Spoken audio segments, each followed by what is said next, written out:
Welcome to the Human Conversation podcast with Jules White, the real dragon slayer, author and entrepreneur sales coach.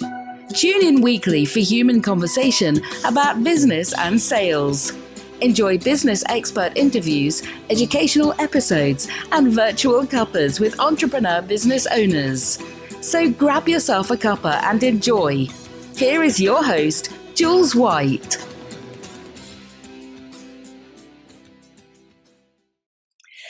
So welcome everybody to the Human Conversation. Oh, I have been dying to meet this woman. She has just been such an amazing woman to follow. I've met her online. We still haven't met face to face in real life, but obviously at the moment we're in the middle of the pandemic if you're listening to this in a few years' time. And so we can't meet up properly at the moment. So she is my guest today on my podcast, and she's called Shelley Wilson. She is a freelance writer, a blogger, and an author. How amazing is that? So, Shelley, welcome to my podcast. Thank you, Jules. Thank you. Far too many hats, I think that's what it is. Well, you know, the thing is, it's easy to do that, quite honestly, isn't it? And I guess in this conversation that we're going to have, we're going to dissect a little bit more about what Shelley really does and who she is, because that's what this podcast is all about. But I've followed you for quite some time now on social media, and I guess you've followed me too. We've sort of been a bit fans, haven't we? Yeah. But stalkerish. well, yeah. Okay then. But I think one of the things for me is I just get so much joy from your posts and your humour. And I've read one of your books, and I want to read more because we're going to talk about that as well. But it's the way you write is so lovely. It's so real, and it's you. You've got this beautiful personal brand which comes through everything. So I want to talk about where that comes from and how that's evolved. So let's start at the beginning. Yeah, of course. Let's start. Shelley is leaving school. What is her first job? Blimey. Right, I've just got to rewind an awful long way. Not as far as me, though. Oh, my goodness. Do you know, the first thing I went into was catering. Bearing in mind, I can't stand cooking, hate it with a passion, and yet I am a qualified caterer and chef or whatever. I went from school straight into catering, and I was in hospitality 21 years, believe it or not. Wow. Just bouncing around. So I was waitress up to restaurant manageress, and then bars, and then contract catering, and then I worked within an audio-visual company, but we did a lot of work with hotels. And then I went back to a hotel and was conference and event coordinator and sales manager for them as well then. Wow.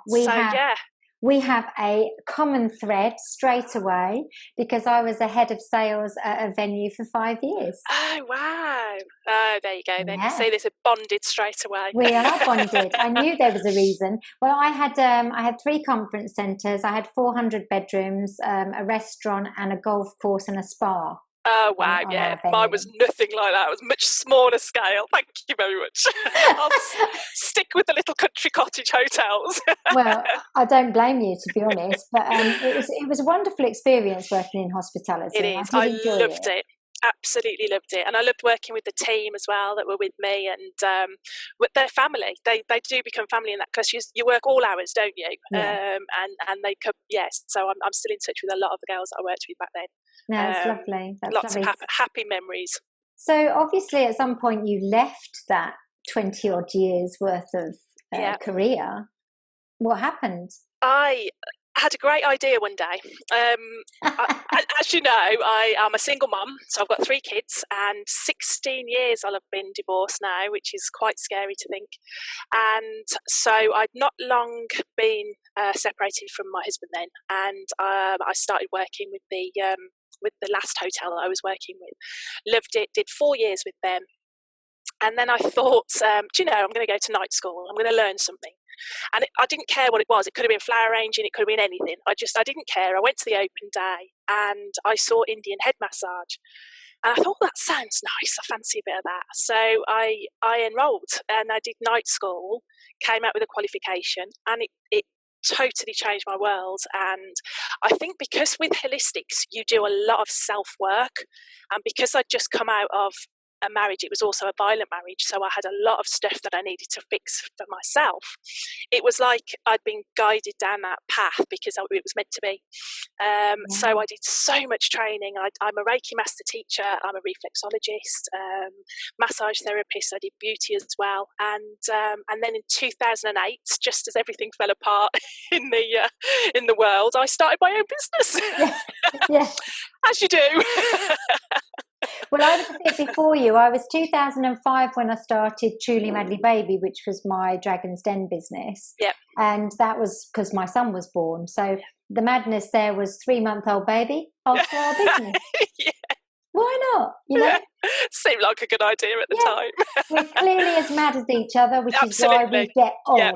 So, so in 2008, I actually lost my business. Oh, wow. And so, and then I got a job in 2009, right at the venue, right at the beginning of that recession. Yeah. So, so it's really interesting. Our paths have kind of run a little bit parallel in some of those experiences. Yeah. So what was the business so you started the Reiki? I started, holistic business. And because I was on my own with my kids, it was, I'd put them to bed. So I was kind of working the day while they were at school or nursery, and then put them to bed at night and work on the night as well, because it was just me. And you know, when you're on your own, you do, as you know, you work all hours, God sends. You just rather that than sitting twiddling your thumbs, really. And I loved it. So it was Body and Soul Holistics is what it was called, and I've got a converted garage, and it was from there. I ran it from home, put the kids to bed, and did therapies and all sorts, and I absolutely loved it. I really did. Found my my home, as it were. Really good. Okay, so I'm hearing how much love you have for this, and yet I know that today that's not what you do. So you need to now tell us, carry on this story. Oh, blimey! You see, I've actually reinvented myself more times than Madonna, but I just haven't got the cone bra. Maybe that's what I need to get next. Yeah, you need to get the cone bra, definitely. I actually, I think it was 2014 or 2015, I took my kids to Conkers, and we had a brilliant day, but I was bitten by something. And I don't know whether it was a spider or a bug or whatever, but it messed me, my immunity, and my body started to shut down. It was the doctor had to Google my rash because they didn't know what it was. I'd wake up in the morning and my left side wouldn't work, so I couldn't massage. I hate letting people down. So having to ring my clients to say, I'm sorry, I can't do your treatments today. I hated every second of it. But I got gradually worse as the months went on. And I think the only saving grace was that my clients saw me deteriorate in front of them. Yeah. And so when it was actually the Easter holidays of 2016, I think it was, and I sat my kids down and I just said, look, I can't keep doing this. It's going to be tight. We're going to have to find another way for mum to bring in some money and that. But will you support me? And that, as they have done their whole lives, bless them. And I closed the business and I cried for a week. It was the hardest thing I've ever had to do. But I'm still in touch with a lot of my clients. We go out for lunch, we go out for walks, we go out for coffee, and they all said, when I told them that I was closing and how upset I was, they all said, universe is telling you should be writing. Yeah. Like, okay. So you must have been writing then during that time, were you? If they knew you wrote, what? Tell us a little bit more about the writing. The writing I've been doing since I was 8. Since I could hold a pencil, I have filled gazillion notebooks, and it's just the one passion I've always had. I even remember, this will date me now, won't it? One of the things my mum bought me was a cassette, and it was How to Write Mills and Boon. And I was 13. Can you imagine? I love that, Mills and Boon. There's probably people listening to us thinking, what the hell are those two women on about? But I tell you what, I'm sure you're younger than me, but I reckon that we're probably from a similar type of era, because I totally get the cassette. So cassette for me was Sunday, taping the charts. Yes. Please don't sue me, anybody, because it was probably illegal. And with my little pause button in between the songs that I loved, you know. So Absolutely. So Mills and Boone. I Oh my know. goodness, how romantic, I Shelley. know. Although at 13, I didn't have any experience whatsoever. Nor did I. No. I don't think I've still got that experience now, and I'm nearly 48, so I'm just winging it. We've got time to make that happen, you know, and change that. We have. Absolutely. So you've been writing from such an early age. Okay, and this is interesting because this is quite an important part of the story, really. I think the whole writing piece. Yeah. But I want to kind of just touch on the illness because obviously I know somebody else who had a bite. I'm not quite sure what that was from, but she had exactly the same, and I think it was something like lupus. She developed lupus. Okay. Yeah. They sent my bloods off for Lyme disease because I had all the symptoms of that. Right. But it came back negative both times. So, oh, wow. But I do know it. Well, whether I've had it or not, I don't know. You just go with what it is. But in the end, the doctor, I saw a neurologist. I had a lumbar puncture, which was the worst experience of my life. So much blood, honestly, it was just incredible. And they couldn't find anything. So in the end, they just went, get on with it.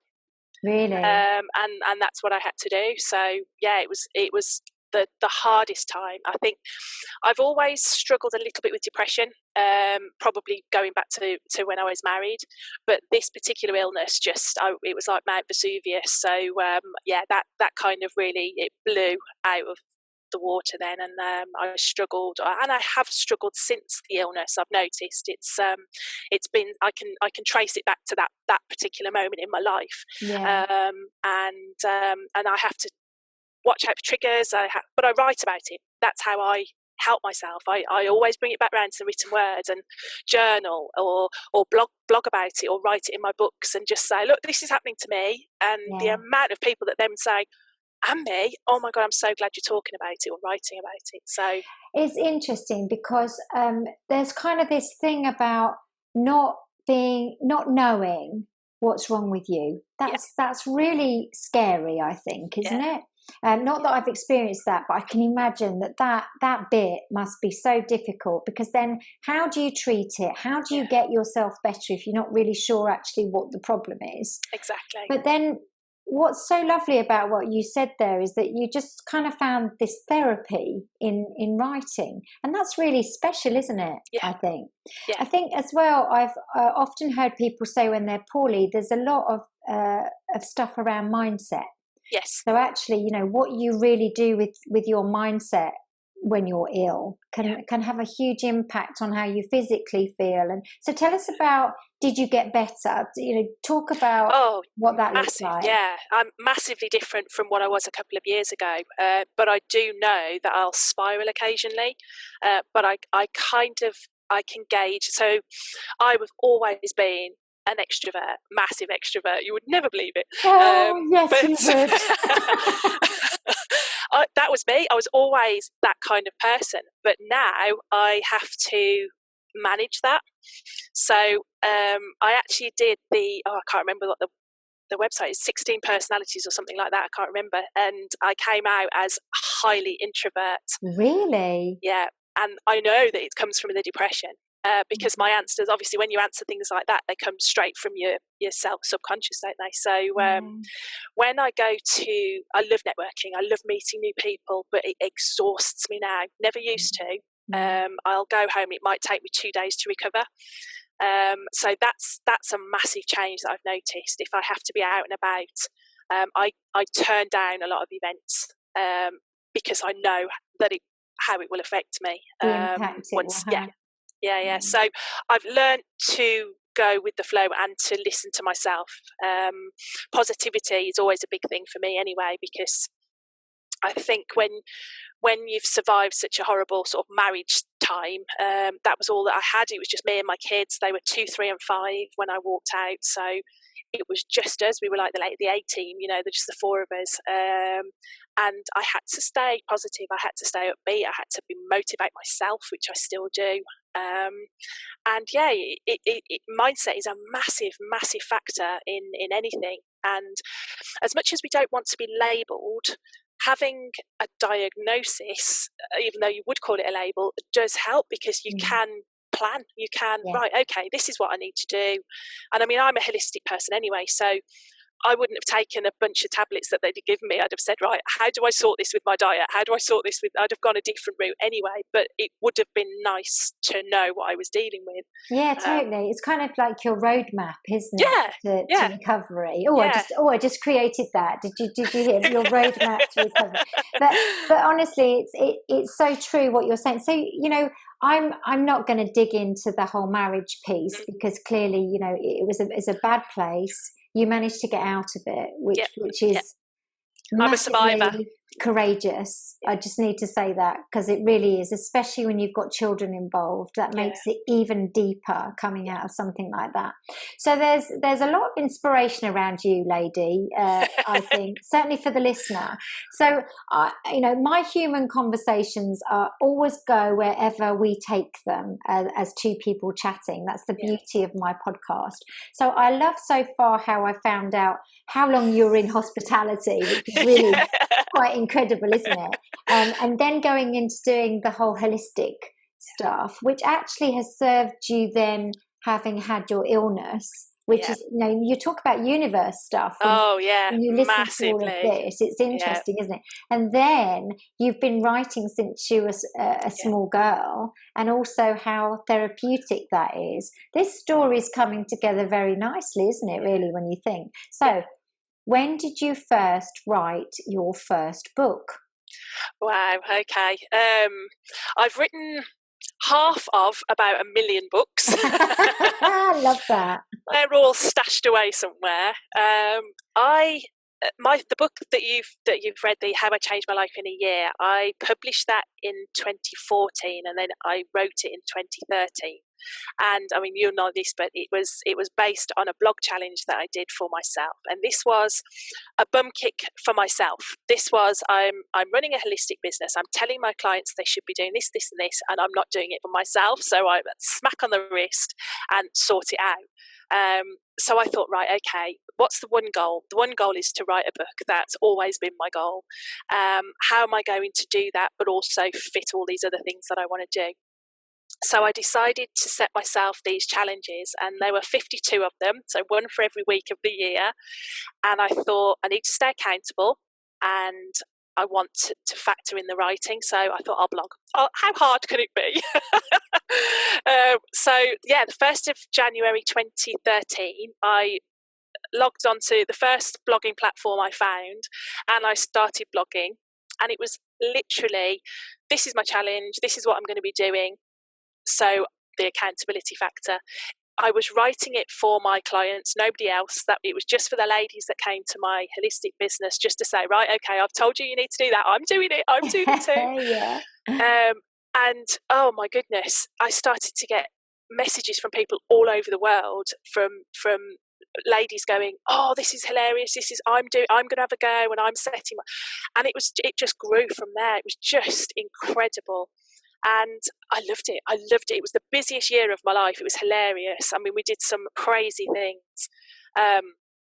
But when I got to December, it was a journalist friend he'd been watching me from, he is one of the content writers for Writers Forum magazine, Douglas, and he'd been kind of watching from the wings, and he said, Shelley, you know you've written a book, don't you? And I was like, no, that's the goal. I want to write it. But no, he said, you have. He says, you work in mind, body, spirit. You've got an audience. You've written 12 chapters, January to December. All it needs is a tweak. And I was like, oh my God, I've written a book. Love it. It was just incredible. And it took a little bit of tweak. I found my editor. We worked it around, and it published it in the May. And it was the best thing I've ever done. Such a great read, it really is. Thank you. There's so much personality in it, there's so much humour in it, you know, and it's inspiring as well. It makes you feel like actually you want to go ahead and do this 12-month challenge yourself kind of thing, you know. No, I had a lovely message yesterday from a lady who private messaged me and said, I just wanted to thank you for your book, How I Changed My Life in a Year. I read it when it first came out, but I'm rereading it now in lockdown to try and fit, because I'm like at a bit of a loose end and I need inspiring. And it made my day. It was wonderful. Wonderful. It is wonderful, and I think there's lots of people now can write books because they can. It's much easier to write a book now. But when you've done that, and obviously I've only written one book, and I do want to write another book. I will write another book, but I'm very much trusting the right time to write that book, But it's really rewarding when you get a message from somebody you don't even know who says how much it's affected them or changed them by reading your words. Well, that's really something, isn't it? Absolutely. I think the best one that I received was a lady, and this is probably not long after it had been published, actually, and she messaged me again. I think it was through my Facebook page, and she said that she was thanking me. She'd read the book. She just had an accident, and it meant that she was wheelchair bound. And after finishing the book, she was so motivated. She signed up to Open University to do a degree. And I cried. I sobbed reading that, because I was like, how have I motivated or inspired somebody across England who's just been through the most horrific experience? And amazing, absolutely amazing. I pinch myself every day. And I think the big thing to take from it is that you did inspire that lady, and that's the bit, isn't it? That's the bit I think we sort of go, oh yeah, but and we really don't want to take that credit. But we have to accept that credit. I brush that off all the time when people, and you see it on social media, you go, oh, you're so inspiring, and I'm like, no, I'm not, I'm just me. It's just me being me. But you do, and that's the only word that fits, really, isn't it? But I get what you mean. It is, and you should do it all the time when you get feedback. Just give yourself a really gentle pat on the back, because it has changed somebody's life, your words, which is just wonderful to be able to do that. So look, we've got a situation then where you've jacked your business in, but because you really had to, because of the illness. So what happened next then after that? You'll know yourself, but writing books, as wonderful as it is, unless you're J.K. Rowling or Stephen King, you're not going to pay the bills with it, are you? I'm never going to stop writing. My 13th book's coming out in 3 weeks. I love that you said that before I asked you. That's fantastic. And we will put links in, by the way, so the listeners will be able to click on anything they want to find you and follow you and buy your books. So I think it's that. I just love it. I've probably got too much to say, to be fair. So that might have something to do with it. But I also write 2 genres. So I'm writing non-fiction, self-help, but I'm also writing teenage fantasy, paranormal fiction. So interesting. It helps my Gemini brain, you see, to switch between the two. I love that. That's so different. That's really diverse, isn't it? Yeah. Awesome. But as much as I love writing, I know it's not gonna feed the kids. So that was when I started running workshops on how to start writing. And isn't it funny how businesses suddenly evolve? So I'd started to go to networking events, and I'd take my books along and I'd hold them up and say, this is me, I'm an author. And nobody would, yes, I did sell books, but most people were like, I've always wanted to write a book, but I don't know where to start. Can I pick your brains? And I'm like, yeah, of course you can. Buy me a coffee and I'm anybody's. And it was very much like that. And then it was one of my friends, she said, you could charge for this. You do know that, don't you? And I'm like, really? She's like, yes. So I was like, oh yeah. And that was how I suddenly started then to kind of piece these programs together, and they've evolved so much, because I should get a t-shirt that says winging it, because that is my motto. Totally. But it is that I've just, so if you want to learn how to write a book, I can guide you through it, and this is how much it's going to cost. So that's where my business has just suddenly evolved from from nowhere, really, I guess. It's lovely. I love this. And, the winging it thing, don't ever say it's winging it. Because, I used to use that a lot. I still do sometimes, because I think I probably wing my way through most of my life. But I think winging it is interesting because you can't really wing it unless you've got experience. And so really it is what you know and what you've learned, and you've walked the walk. And I think that's really special when you've actually walked the walk. It stands for far more. So that's awesome. So you do these workshops. So do you kind of then, have you evolved it into sort of like coaching? So you're doing it one-to-one kind of scenario? Yeah, I do a book coaching program. So most of the clients that I work with are ladies, they're women in business. They're either writing a memoir or something to do with their business. And a lot of it is they just don't know where to start. So it's very, very basic. It's the mind mapping, it's the outlining, it's the plot, it's content, it's all of those kind of things, and guiding them through how to put all that together. And more recently, I've kind of been connecting with a lot of proofreaders and editors and formatting people, so that I know that at the end of my bit, I know where I can send them, because I'm not a publisher. I have self-published, but I would rather, I wouldn't let myself loose on anybody else's project. I'd rather somebody professional did it. No, but this is the other thing about publishing a book, and some people don't realise this. Some people think, I want to write a book and then it gets published. But there's actually a whole process to writing a book, including editing, setup of your actual pages. And our lovely friend Catherine, I think you know Catherine. Yes. She's been on my podcast.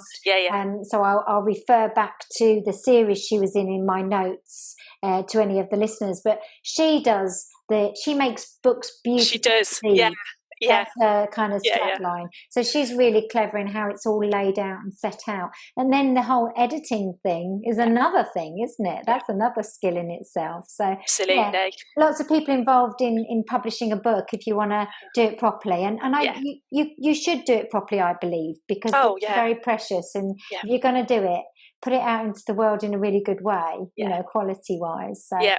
Totally. So you're coaching one-to-one, you're doing workshops, obviously with the pandemic that we're in at the moment. Yeah.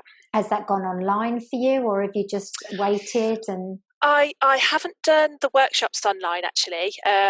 Whether that changes in the future, I don't know, because obviously there's so many people that are going online and it's working for them, isn't it? So it might be that in the future I do. I don't want to rush into something just because of the situation, really. But the one thing I do is I turn a lot of my content into either e-courses or e-books, so that they can help. So I've got a couple of e-courses.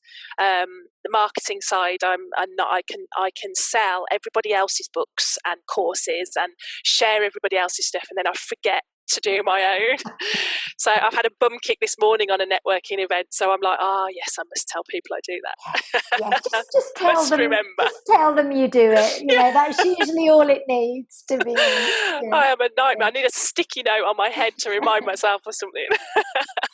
But it's nice that you're not pushy tactics with selling, because that's never nice anyway. But there's kind of a fine line really between making sure people actually know what you do and what you do and what you give and how you help. So yes, you can practice that. I will. My homework for today. So what's kind of the one thing, if I'm listening to this podcast, what's the one thing that I may want to get in touch with you for? I think at the moment, now this is something that I've been doing, and I'm still doing it a lot in lockdown, and that is helping people just to update what they've got going on already. So it might be your LinkedIn profile, for example, or if you've got a business page on Facebook, it might be the About section. So you can add quite a decent chunk of content there. Updating your homepage or your About page on your website, newsletter campaigns as well. So because we're trying to stay visible, however that may be, some of our clients might not be on Facebook or LinkedIn, but they might have emails. So obviously having a regular campaign helps. And I love your emails, by the way, Jules. I must just say that I love them. Thank you, because I've only just switched to doing like this weekly regular thing, because I used to just do them when I found time to do them, and I was rubbish with my email, and I really thought it was an opportunity to try and make it a regular thing. So I'm enjoying it. I love it. I love it. Yeah. Make myself a cuppa, and that's right. I'm in. Yeah. I'm going to learn. And it's just light. It's not heavy. And there's a bit of fun in it, and a podcast episode or a blog. So I'm enjoying it, and I'm so happy that people have received it well. So but it's interesting you say that about it being upbeat, because I think that's a lot of the clients I'm working with. They talk how they think they should rather than how they actually are. So you'll know from reading my book, everything I write is as if you're chatting to me over a cup of coffee. I write how I speak. My little slangy bits and those kind of tweaks and whatever are in my writing. They're in my content online. So if you've read something I've written and then meet me, it's that's Shelley, totally. And obviously the other way around, I can hear you in my head. So it works either way. But there's a lot of the ladies that I work with who take their voice out. And they put this, I've got to be this, and this. And I'm like, no, right, we've got to get your voice back in. We've got to get your personality through. And that, I love doing that. And we did talk about this just before we started to record. And I think that is a really special skill to be able to actually articulate that. Yeah. Because, we are all different. One of my big things, as you know, is this UHP, so your unique human proposition, because we are so beautifully unique as individuals. And if you can then squeeze that out and be able to put that then into content and writing, that's really magic, isn't it? Absolutely. Yeah. And some people are scared of doing that. I don't know why. I think I've always been me. I'm not going to be anybody else. So what you get is, this is it. So maybe I'm comfortable that, and some people, I don't know why.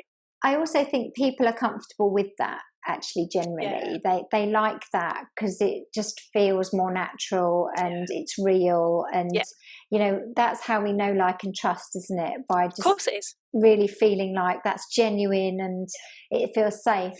And one of the reasons why some of my clients are just as you described when I first sort of come to work with them, it's about, are people going to like what I've said? Did I say it the right way?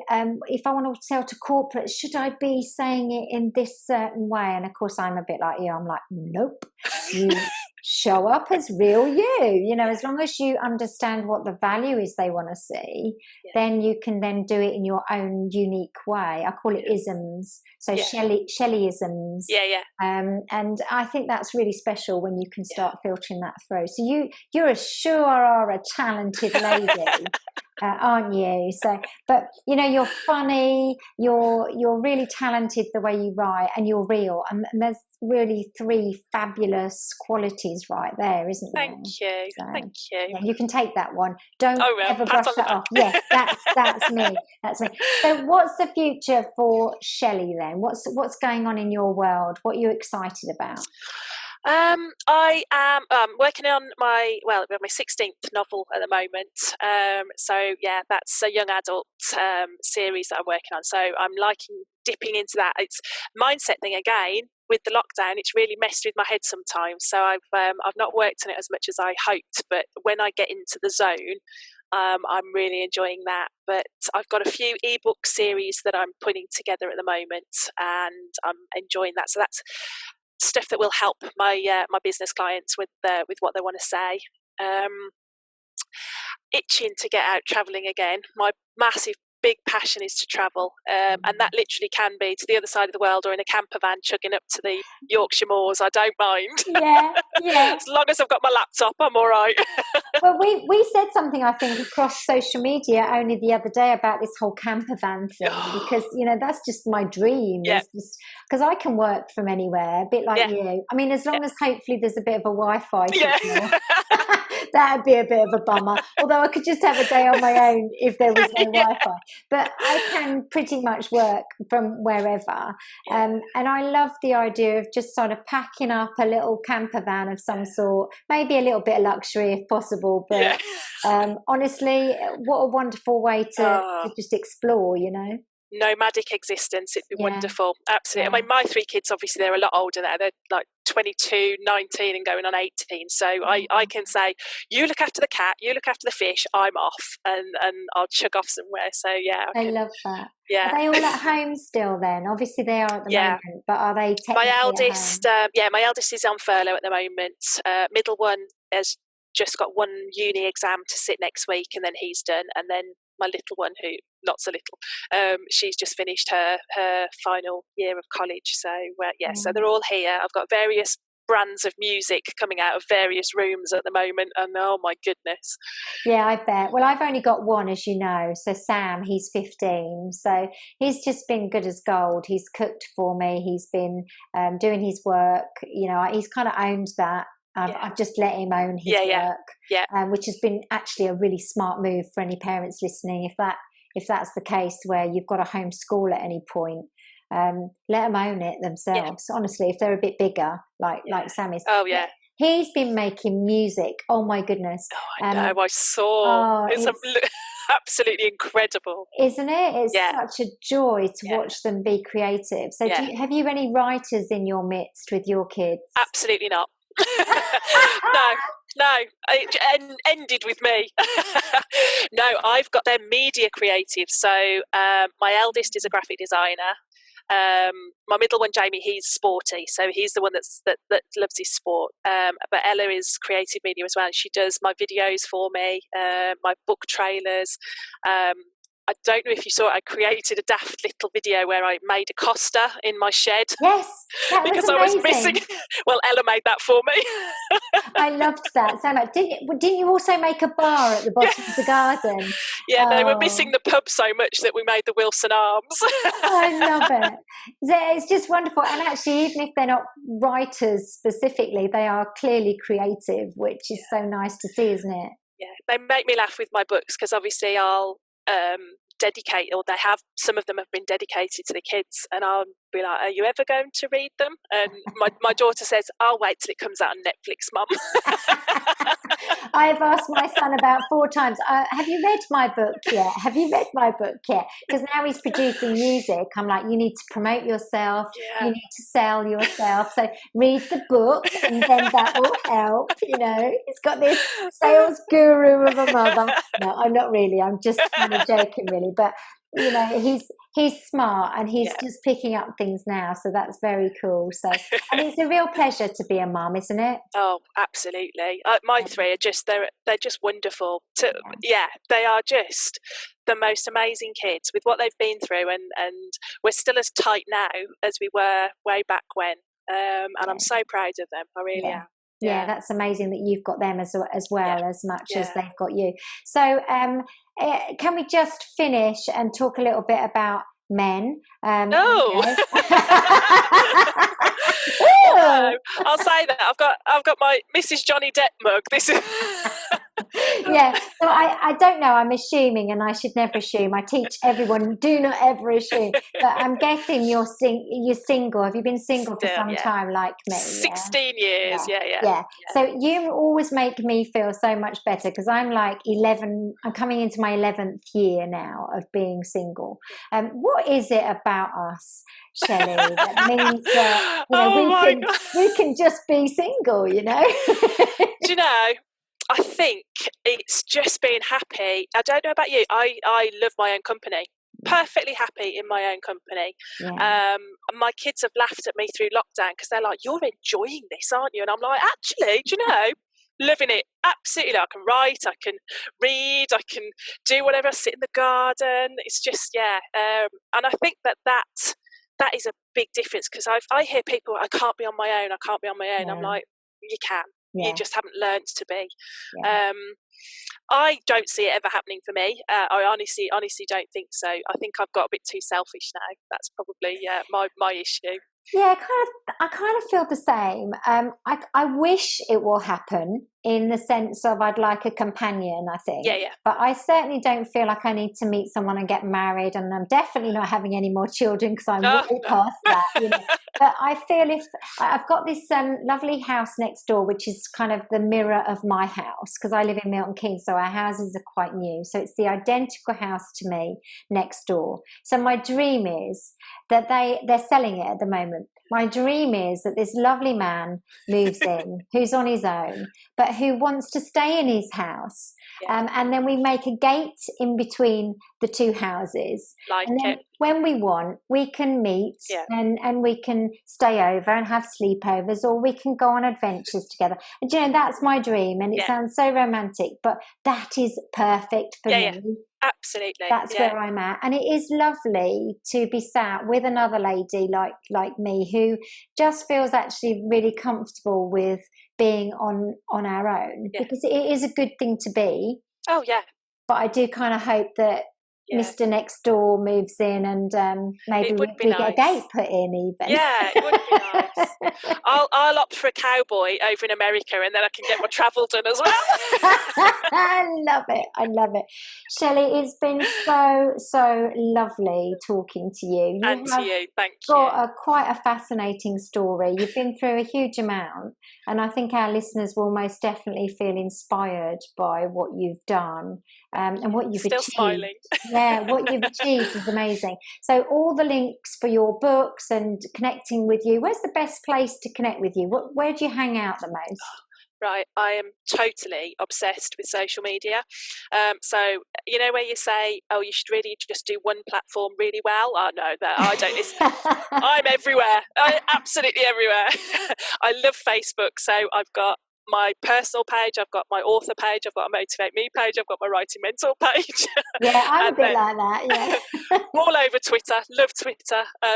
So yeah, I think probably Facebook and Twitter are my two favourite platforms. So and I'm getting there with LinkedIn, you'll be pleased to know. I'm starting to engage a bit more on that platform as well. But yeah. That's really good. So actually, you can connect with Shelley wherever you want to connect with her, and we'll put her links in the post. Any parting advice or thoughts for our listeners, Shelley? Oh my goodness! I think at the moment, I would just say, take it one day at a time, because even though we know there will be an end to all of what's going on at the moment, I think we still need to be kind with ourselves, and just be authentic, be yourself, be who you want to be. And if you need help with your writing, then I'm your gal.